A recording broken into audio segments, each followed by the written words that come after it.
చేసినా అంతిమంగా మా అందరి ఆలోచన ఆశ ఒకటే, ఈ రాష్ట్రానికి కేంద్ర ప్రభుత్వం నుంచి రావాల్సిన నిధులు రావాలి, రావాల్సిన ప్రాజెక్టులు రావాలి, రావాల్సినటువంటి ఇతరత్ర సహాయ సహకారాలు అందాలి.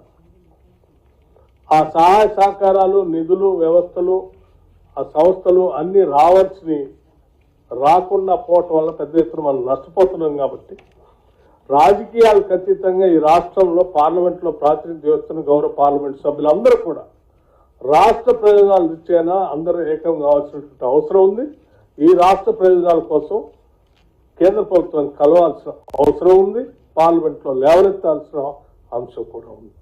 అందుకే ఈరోజు విశాలమైనటువంటి ఆలోచనతో, ఉన్నతమైనటువంటి భావాలతో ఇటువంటి సమావేశాన్ని ఏర్పాటు చేసి పార్లమెంట్ సభ్యులందరినీ పిలిచి వారికి కావాల్సిన సమాచారం అందించమని గౌరవ ముఖ్యమంత్రి గారు ఒక స్పష్టమైనటువంటి ఆలోచన చేసి సలహా చెప్తే ఈ సమావేశాన్ని ఏర్పాటు చేసి అధికారులందరినీ పిలిపించి పార్లమెంట్ సభ్యులందరికీ ఆహ్వానం పలికి ఈరోజు ఈ సమావేశం ఏర్పాటు చేశాం.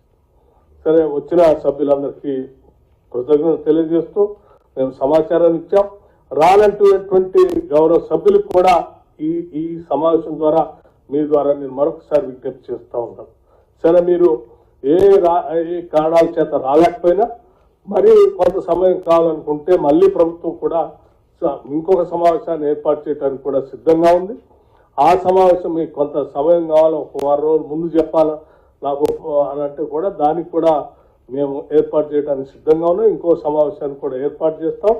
ఆ సమావేశానికైనా తప్పనిసరిగా బీజేపీ పార్టీకి సంబంధించిన పార్లమెంట్ సభ్యులు, టీఆర్ఎస్ పార్టీకి సంబంధించిన పార్లమెంట్ సభ్యులు రాష్ట్ర ప్రయోజనాల కోసమైనా వస్తారు, కలిసి వస్తారు.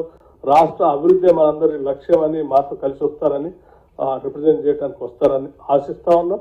తప్పనిసరిగా రావాలని కూడా కోరుకుంటున్నాం. అవసరమైతే నేను మళ్ళీ పర్సనల్గా మళ్ళీ ఒకసారి వారందరూ కూడా కలిసి ఆహ్వానిస్తానని కూడా ఈ సందర్భంగా తెలియజేస్తా ఉన్నాను.